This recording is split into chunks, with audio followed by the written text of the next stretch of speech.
Welcome to the channel. My name is Justin. I wanted to do a video detailing my journey out of the faith. I'll start by saying a couple things. First, it is not my goal that anybody who is currently in the faith leaves. This is a decision that I made for myself. I'm not mad at God. I'm not mad at the church. I've never felt like God himself has harmed me. I've never felt at all like I needed a reason to be mad at God. The only thing that's actually changed from me being a believer to now is that I don't actually believe, and I'm living a life that is consistent with that fact.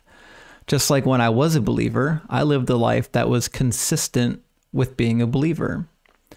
Once you no longer believe something, obviously it's incongruent to live inside of that belief. My journey out started because I read the Bible and I had a lot of questions. And I didn't just let them fester and go to the internet and read forums. Of course, I did do all those things, but I also went to Bible college, and then I graduated from Bible college and I went to seminary, and I completed my Master's of Divinity at a reputable seminary. The problem is that when you go into higher education, you actually end up with more questions and less answers. And that's because the Bible itself doesn't provide a lot of clear answers. In fact, it provides a lot of contradictory answers. We're going to get into some of that. Let's go all the way back. When I was a young man, roughly the age of 16, nearly 17, I basically converted my life to Jesus. I gave everything over. I had kind of grown up in the Catholic Church. I had enough of a Christian background that I understood many of the core concepts. I understood much of the history. I read large portions of the Bible in school. So I was not completely unaware of what was in the Bible. However, when I became a Christian, I did so because I felt that as I was getting older, I wanted to structure my life around something more meaningful. I spent a lot of time in my teenage years getting into trouble, been arrested a few times, and made friends with some of the wrong people. And I found myself in a situation thinking if I continue along this path, it's not going to be a good future. So with that in mind, I started to go to church. I started to contact some of my family and friends who did go to church. I became a regular church attendee. After doing that for roughly a year, it became apparent to me through many messages and through extracurricular events that if I wanted to actually be saved, I needed to go through the process of giving my life and committing it to Jesus Christ, not just attend church. And of course, I went through all the normal processes that the church puts people through. I said the sinner's prayer. I made commitments. I made a vow. I committed to going to discipleship with my pastor and my youth pastor. And this continued on. And I restructured my life just like any new Christian would. Now, what happened during this time period is I began to read the Bible. And like most people, I started in the New Testament. This rarely causes people to turn away from the faith, as the New Testament does not really have a lot of objectionable issues. I mean, there are some historicity issues, and there are some events that seem rather baffling, like when Peter gets to execute somebody for not giving an entire tithe to the Christian church. Nevertheless, I didn't really have any cracks in my Christian faith until I graduated and went off to college. Now, this is where a lot of people would say, you see, it's the system of education. It's so liberal, they hate God. But I went to a private school. I went to a Christian school. And even before I started taking classes there, I was involved in multiple Bible studies. Now, shortly after I graduated, I would say a year and a half after I graduated high school, I started to read a number of books by Bart Ehrman. I was always intrigued by textual criticism, and I always wanted to learn the original languages of the Bible so I could read the manuscripts for myself. Even as a young person, I realized that if I was going to follow a book and live my life by it, I needed to understand what was written in it. And I really wanted to understand what was written in the original languages. As one of the reasons why I chose to go to Bible college and then to seminary, even though I finished my engineering degree first. Nevertheless, Bart Ehrman actually opened my eyes to a lot of biblical contradictions. And I spent almost a year just going through the Bible, going through lists of contradictions online and trying to rationalize all of them. Now, of course, what I discovered, which is what most Christians had discovered when they go through a list of contradictions, is that, a lot of them really aren't contradictions. And a lot of them are rationalized pretty easy. So there were times that I was actually elevated in my faith after resolving a number of supposed conflicts. The problem, however, is that there are actually quite a few conflicts in the Old Testament that are just not able to be resolved. For example, there are many times when the book of Samuel is corrected by the book of Chronicles. They tell the same exact story about King David, yet the story has certain features that are changed. Take a look at this one. In 1 Chronicles 18:4, it states, David took from him 1,000 chariots and 7,000 horsemen, 20,000 foot soldiers, and David hamstrung all the chariot horses, but reserved enough of them for 100 chariots. However, when retelling the same story in 2 Samuel 8:4, which is actually the original story, it says, David captured from him 1,700 horsemen, 20,000 foot soldiers, and David hamstrung the chariot horses, but reserved enough of them for 100 chariots. Well, these numbers are different. And how is it that in one story he captures 7,000 horsemen, and then in the other story it's 1,700? There are many times where David does something in the book of Samuel, and the chronicler wants to emphasize David and elevate his position. So if David killed 100 men in Samuel, he killed 1,000 men in the book of Chronicles. We see this over and over and over again, where the chronicler is bolstering David to make him appear like he was better than he actually was. The chronicler also mysteriously left out a lot of the unsavory details about David's life, like the punishments he got for his bad behavior. But there are more strange corrections between Chronicles and Samuel. For example, in 2 Samuel 24:1 it states, And again the anger of the Lord was kindled against Israel, and he, the Lord, moved David against them to say, Go number Israel and Judah. So he has them take a census. But in 1 Chronicles 21:1 it says, Satan stood up against Israel and provoked David to number Israel. So in Chronicles, it's Satan that's responsible for the census given to Israel. There are so many contradictions in the historical books, it is difficult for me to even pick which one I want to use for this video. The second issue that I kind of ran into during my Bible college days, especially early on, were some of the scientific errors. For example, we know there's no firmament in the sky, yet everybody of the ancient world, including the biblical authors, believed there was an actual physical firmament, a dome, that went over top of the earth. Now, we like to think that this is just an ancient belief, but people believed this all the way until the medieval period. The Jewish rabbis discussed what they thought it was made out of. The Egyptians thought they knew what it was made out of. Everybody believed that the firmament was real, but we know that it's not. There are other scientific inaccuracies, such as in Leviticus 11:4. It says, Nevertheless, among those that chew the cud or part the hoof, you shall not eat these. The camel, because it chews the cud but does not part the hoof, is unclean to you. And here is where it gets problematic. And the rock badger, because it chews the cud and does not part the hoof, is unclean for you. And the hare, because it chews the cud but does not part the hoof, is unclean to you. Yet we know neither rabbits nor rock badgers, which is basically a horax, neither one of these animals actually chew cud. It was believed for many hundreds of years that they did, because the method that they used for eating was constant chewing, much like you would have with a cow. Now, some have said that, well, the rabbits do kind of re-eat their own feces, and therefore it's basically the same thing. But the Hebrew is actually very clear, because the idea of cud is actually from a root word that means to bring up from the stomach.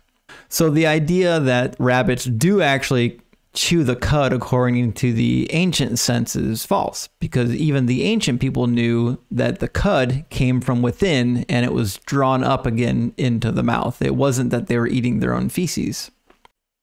It also became quite clear that the biblical authors envisioned a world that was flat. We don't really have time to cover the flat earth theory of the Bible today, but needless to say, there were a lot of passages that seem to indicate the shape of the earth is something other than what it is. Now, I know the objections. There is a passage in Job that talks about the circle of the earth. And while some people have used this to say, oh no, God knew that the earth was a globe, let me just state for the record that a circle and a sphere are two different things. Everybody in the ancient world believed that the earth was circular and that there was a dome.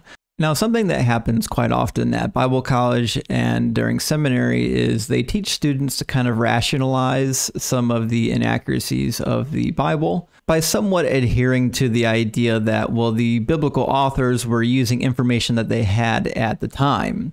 Of course, God knew more, but he didn't give that revelation to the authors. But the problem is that the Bible purportedly comes from God and is entirely inspired in every word by him. One would expect that if it were in fact God's word, we would not find any errors. Now, of course, there are many people who say, well, the original autographs were from God. They were inerrant, but they've been corrupted over time. But then I would ask, well, if God is not able to preserve his word over time, how are we to know what's been corrupted and what's not been corrupted? Furthermore, if only the original autographs are inerrant, and we have no access to those autographs, then we have no way of knowing if what is in our hands matches the original autographs. The best we can do is guess. And this was very troubling for me. The fact that we didn't actually know what the original text said. Now, a lot of people will go back and compare all the Dead Sea Scrolls and the Septuagint, the Greek translation, and try to concoct what they thought the original text says. But the fact of the matter is, there's no way to actually know what was in the original text, just what scholars' best guess was in the original text. So with this understanding, I somewhat kind of moved into an open theism and accepted the fact that the Bible was inerrant, but I really still hung on to my belief. And the reason why this happens, even once, say, the book that you follow is proven to have errors, inconsistencies, is because it's very difficult to let go of something as important as your religion. It shapes your entire life. It shapes how you view yourself. It shapes how you view others.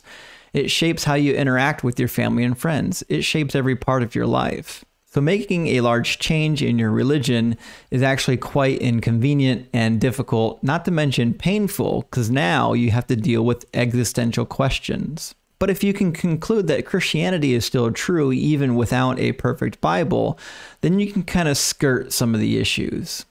Nevertheless, more problems arose as I was finishing Bible college and preparing for seminary. And again, this came from reading the Old Testament. My expectation was that the God of the Old Testament would be at least somewhat consistent with the God of the New Testament in how he treats human beings. The problem is that the God of the Old Testament appears to be incredibly bloodthirsty. For example, the slaughter of the Canaanites. There are many instances where God says to kill all of the Canaanites when they attack a village.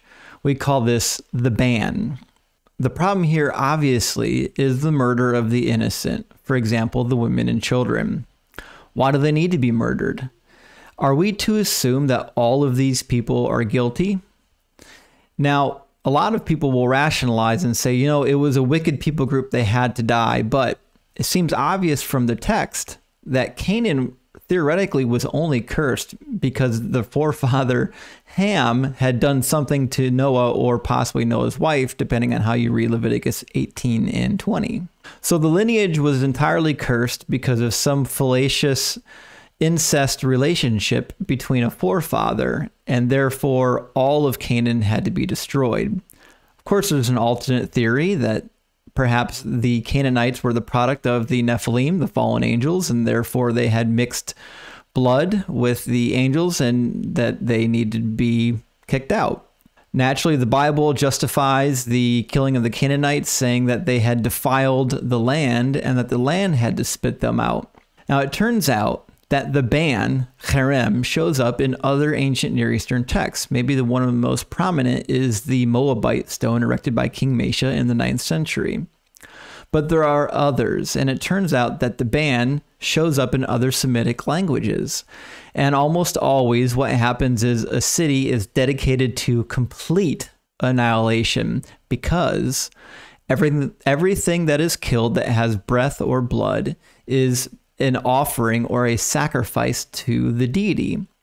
See, in most ancient conquests, you didn't actually come in and kill everybody. What you wanted to do was kill all the fighting men, take all the women to be your captives, and then forced into marriages, assuming they were virgins. Of course, the children would mostly be killed because the women who were already married or had children weren't worth taking as captive brides. So the married women and their children would be killed alongside of the fighting men. You would leave some of the high-tier men alone because you would import them into your kingdom. For example, you would take the scribes and the nobles and people of importance. You would exile them back to your land, and then you would place them in service of the king. Of course, we see this done with Daniel and his friends in the book of Daniel, but this was common throughout the ancient Near East. When you dedicated an entire city to destruction, it's only because that is an offering and a sacrifice specifically to your deity that granted you victory. And the fact that this shows up in the Bible is disturbing. The other problem with the Canaanites is that the Bible justifies needing to get rid of them by stating that they defiled the land, and because they defiled the land is spitting them out. The issue with land defilement is a matter of how the ancients perceived sin and impurity. The ancient notion of sin and impurity were inextricably linked. For example, touching a dead body made you impure, but so did committing a sin. The reason why these things were linked together was because people believed that all manner of curses and diseases and infirmities were actually caused by unclean spirits. So, for example, if a man got leprosy, it was because an unclean spirit entered him. But how can an unclean spirit enter the person? Because he himself made himself impure, and therefore he became a vessel for the unclean spirit. Now, this led to a number of issues because it became clear that there were a lot of passages in the Old Testament dealing with impurity and sin. And when you read through the laws of Leviticus, it becomes clear that they also believe in blood magic to eliminate these types of impurities and sins. So on the Day of Atonement, they take the blood of a sacrificed animal and they spread it all over the temple. They sprinkle it on the items in the temple or the tabernacle, and they even sprinkle it on the people. The blood in the Old Testament is thought of like a detergent that deals with the sin and the ritual impurity of the people. We see similar rituals when somebody is healed of a skin rash or some sort of lesion. When their skin clears up, they have to go through a ritual of purification, whereby they have blood sprinkled upon them, among other things, and then whatever sin or impurity may be remaining is transferred to an animal, and that animal is set out into the desert, which is where they believe evil spirits dwell. Of course, this might evoke images of Jesus meeting the devil in the desert. Of course, he would find the devil in the desert. That's where evil spirits come from. Now, there's another ritual in Leviticus that I spent much time on, and that's in 16, where the sin of all the people are transferred onto a scapegoat. Through a magic ritual, the sin is spoken over the goat, and then all the sin gets transferred to that goat, and then they send that goat out into the desert to die. And this is the last step in purifying the Israelites of their sin. Of course, the problem is that we know two things. One, sin is not transferable. Two, impurity is not transferable. If I touch something that's impure, it may be true that I could transfer that bacteria to somebody else. Of course, the ancient people had no idea about bacteria. But the ancient conception of impurity is somewhat like leaven. Once it got into a people group, it could spread uncontrollably. So, for example, if a man committed a sin within the village of Israel, it could actually make the temple impure, even if he had never stepped foot in the temple. It spread invisibly like leaven. So all of the Old Testament magic, all of the Old Testament rituals in dealing with sin and impurity was deeply problematic to me because it seemed to be just based on faulty science. And this brings me to one last issue that I encountered while I was at Bible college. There's a fun story where Abraham makes an offering to Melchizedek. Now, Melchizedek is kind of a mythical creature. He's like a manifestation of an eternal priest. In trying to justify why Melchizedek was better as a priest than the Levitical priest, it states something really interesting. When Abraham made an offering to Melchizedek, all of the Levitical priests were still in Abraham in the form of seeds. So when Abraham made an offering to Melchizedek, it was the equivalent as well of all of the Levitical priests making an offering to Melchizedek, because they believed that the seeds of mankind were inside of our ancestors, all of them. In fact, this is the source of the original sin doctrine. Because Adam became corrupted, and because all of the seeds of humanity, everyone who would ever be born, was inside of Adam, those seeds became corrupted.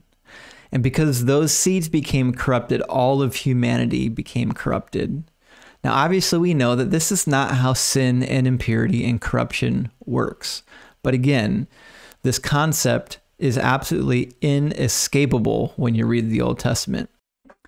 I was so fascinated by the laws of the Old Testament before I left Bible college that I made this my entire focus when I got to seminary. I spent my whole time concentrating on the Old Testament, trying to dig into the Old Testament laws, and specializing in Hebrew and other Semitic languages like Akkadian, and reading as many ancient Near Eastern texts as possible so I can contextualize what was happening in these ancient laws.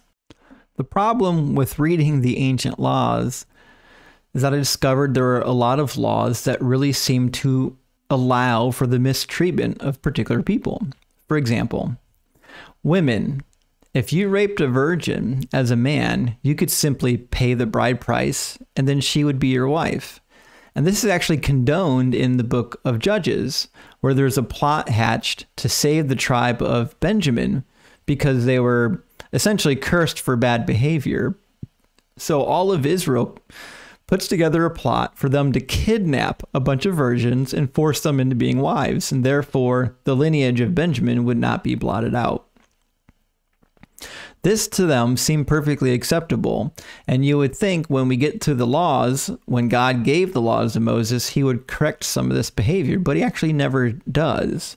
In fact, women are essentially second-class citizens in the Old Testament. For example, if you rape a married woman, you are not to pay her restitution, you would pay her husband restitution. Moreover, if somebody sold themselves into slavery, say a male, they would go free after 6 years.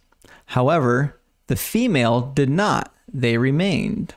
For example, in Exodus 21, it states, "If you buy a Hebrew servant, he is to serve you for 6 years, but in the 7th year he shall go free, without paying him anything. If he comes in alone, he is to go free alone. But if he has a wife when he comes, she is to go with him. If his master gives him a wife, and she bears him sons or daughters, the woman and her children shall belong to her master, and only the man shall go free." This is quite intriguing. If a man buys a female servant, even if the master gives that female servant, no consent needed, to one of the male bondservants, after 6 years, only the male bondservant goes free. The woman and her children remain servants.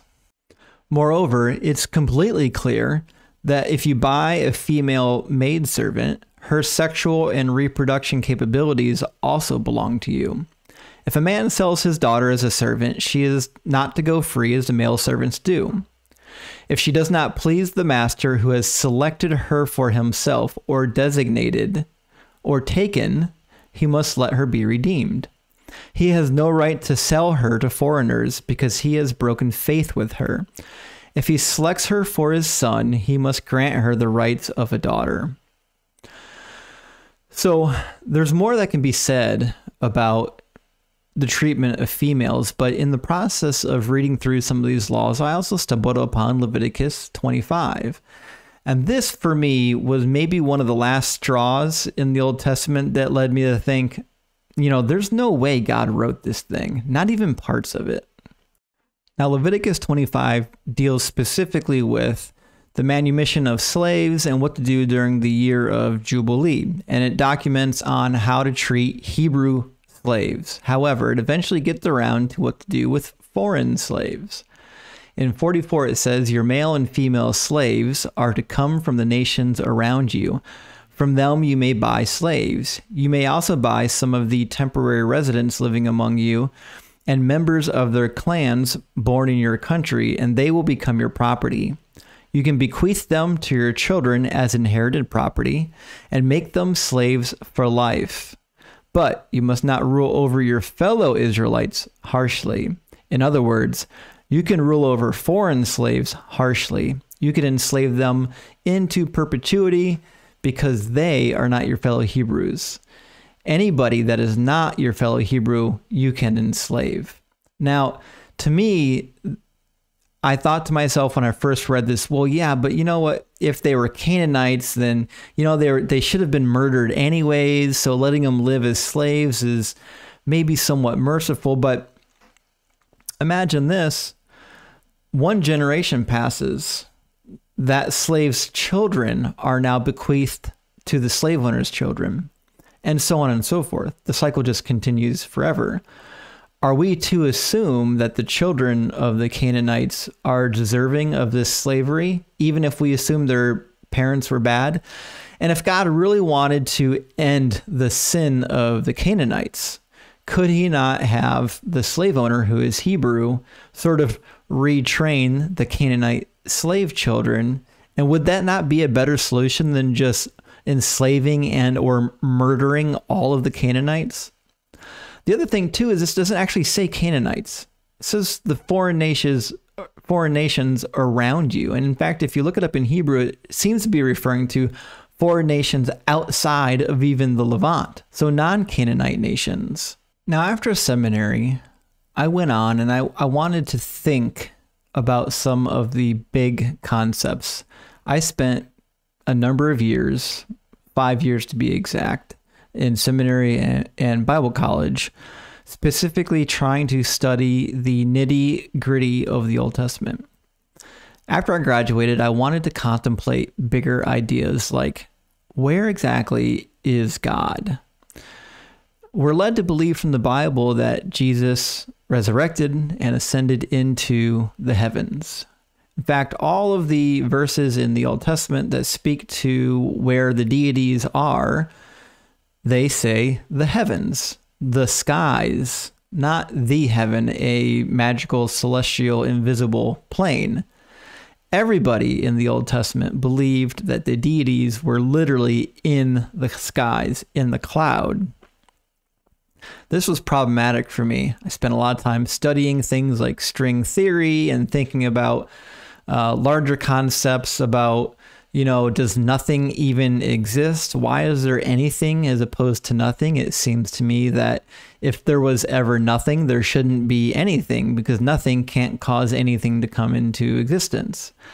I spent a lot of time thinking about these types of concepts just because they were intriguing to me, but it sort of led me to thinking about what happens at the very end. We know enough about the universe to know that eventually all of the universe is either going to become so separated because the universe is expanding that there's not going to be enough energy in the universe to keep anything alive. so the sources of energy, say like the sun, will be so far away from any other planets or any other bodies that the energy from the sun can't actually do anything. Of course, there are alternate theories that, like the rebound theory, like, eventually what's going to happen is the universe will start to, because of gravity, pull itself back in, and it'll end at a point of singularity, just like the Big Bang. But either way, whether the universe completely dies and cools, or whether the universe eventually superheats into a tiny dot again, it still means the same thing. It still means everything in the universe is going to be completely and utterly annihilated. Even if there is some sort of invisible spiritual plane, it is not going to exist unless somehow it exists outside of the conceivable universe. But we have no evidence for any of that to exist. None.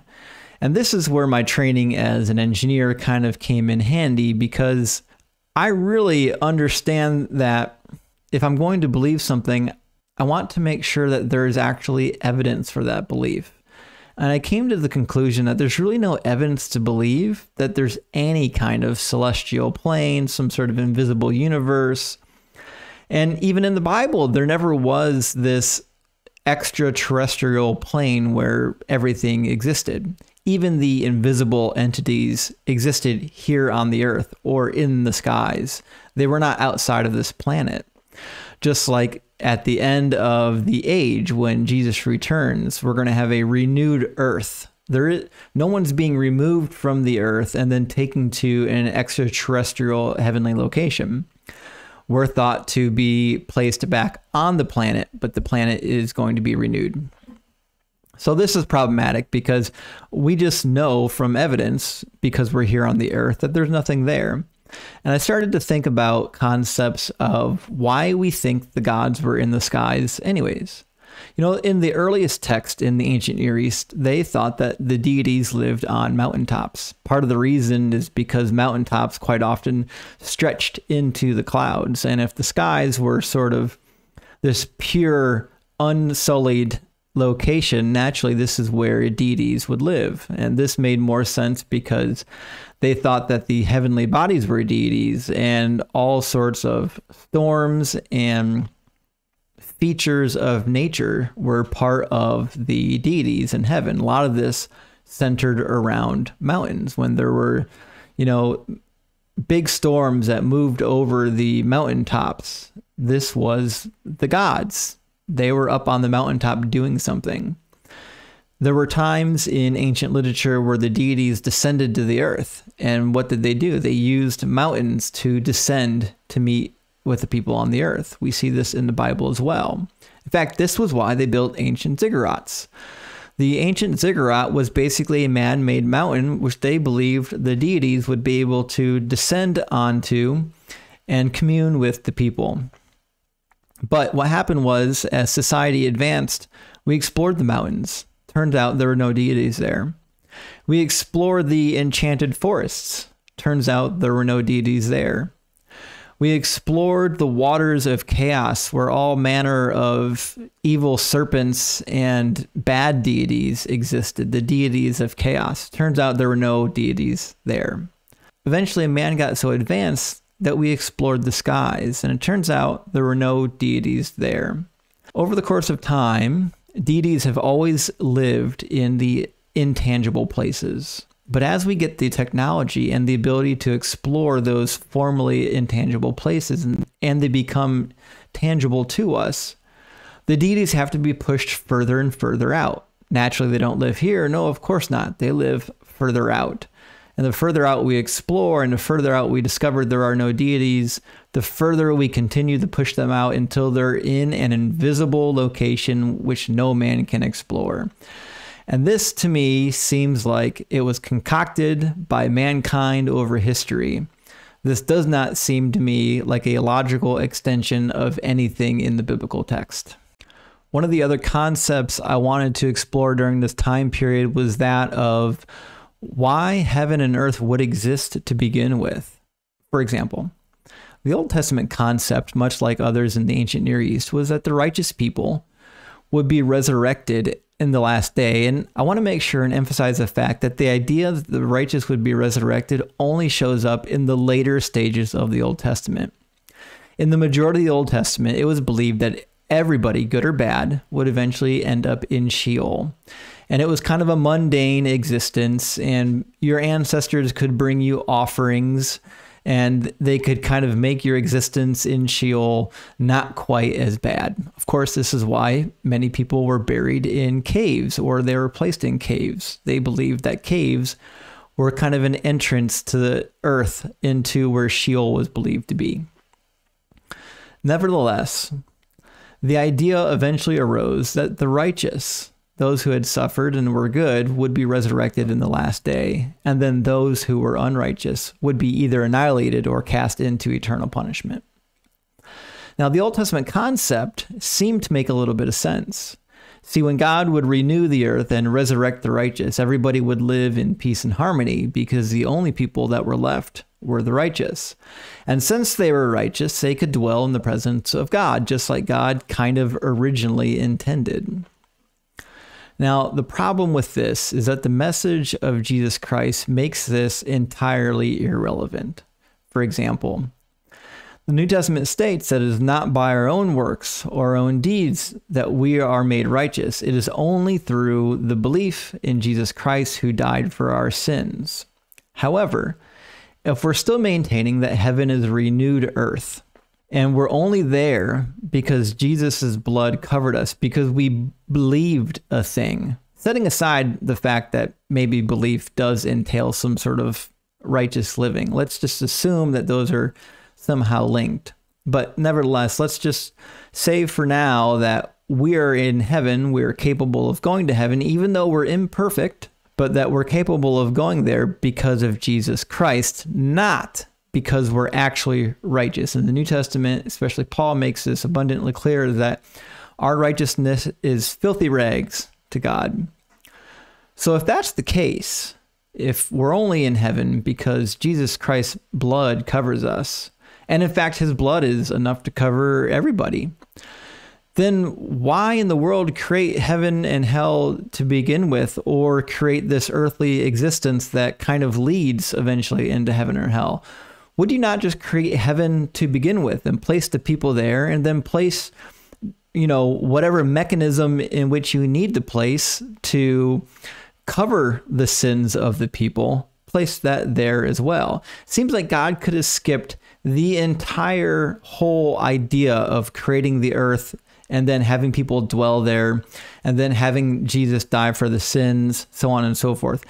Could not an all-powerful and all-loving God just create the good people that he wanted, those who he, if you're reformed, believe were selected and elected by God?